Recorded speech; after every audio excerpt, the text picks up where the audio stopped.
My name is Ingmar Lee, and I live here on Denny Island on the BC Central Coast, just about 10 minutes from Bella Bella. I started noticing over a period of months this strange vessel coming by, and I saw that it was called the Nathan E. Stewart. And what it was a tugboat pushing a large barge from behind, and the tugboat fits into a notch in the stern of the barge where it's locked in, and it was pushing this very large barge. And over time I noticed that it's going north loaded and south empty. I began to track the Nathan E. Stewart and recognized that it was on a very regular schedule. It was traveling all the way from Vancouver straight to Alaska, no stops in Canada. Over time, I learned that the capacity of the barge was 10,000 deadweight tons, and that in fact it was a petroleum barge, and it was delivering petroleum products to Panhandle, Alaska, the communities of Ketchikan, Petersburg, Juneau, Skagway, other communities in Panhandle, Alaska, which is the part of Alaska that stretches down and meets up with the British Columbia coast. This vessel has no stops in Canada and was traveling at least twice a month, and was not the only one. As I began studying more about it, it turned out that there were a number of vessels, all owned by the Texas-based Kirby Corporation.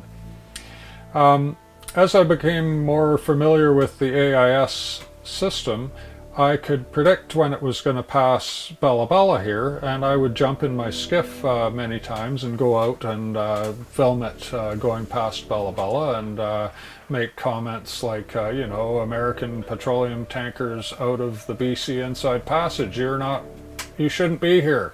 Go offshore where all the other tankers have to go. There's no other big tankers allowed in the BC Inside Passage, I thought. Now, these tankers carry 10,000 deadweight tons of petroleum products. That is 1/4 of the spill volume that was released by the Exxon Valdez into the Gulf of Alaska. That's a very significant amount of petroleum products.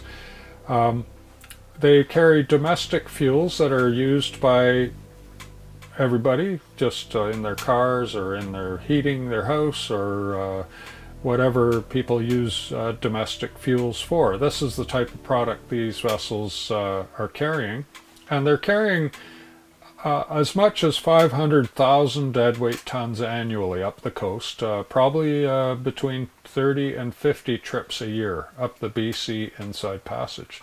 Or what I want is these tankers to get out of the BC Inside Passage. That's 30 times they risk our coast, or 50 times they are risking our coast. If they are afraid to travel offshore because their vessels are unseaworthy, and we've seen that. We've seen one failure recently, the Jake Shearer, which broke apart in basically ordinary November conditions in Hecate Straits. A prudent mariner goes out into Hecate Strait in November and expects 100-knot winds. It was blowing 50 the night that the Jake Shearer broke apart. It was a brand new 2-year-old ATB vessel.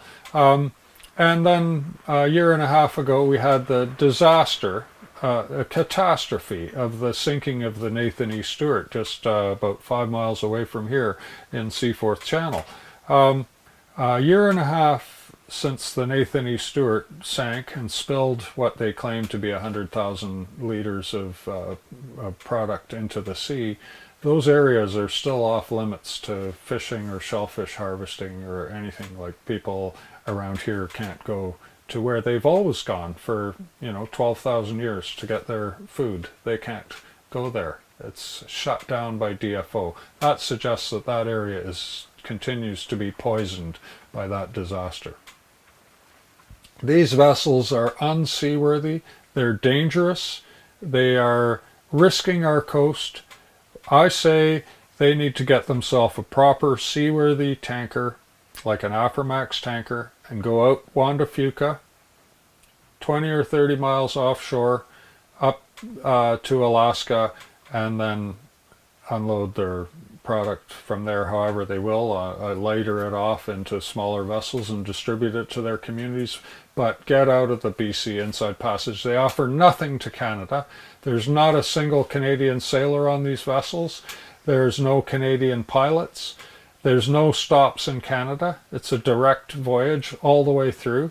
And they pay no fees. They offer nothing but imminent disaster to the British Columbia coast.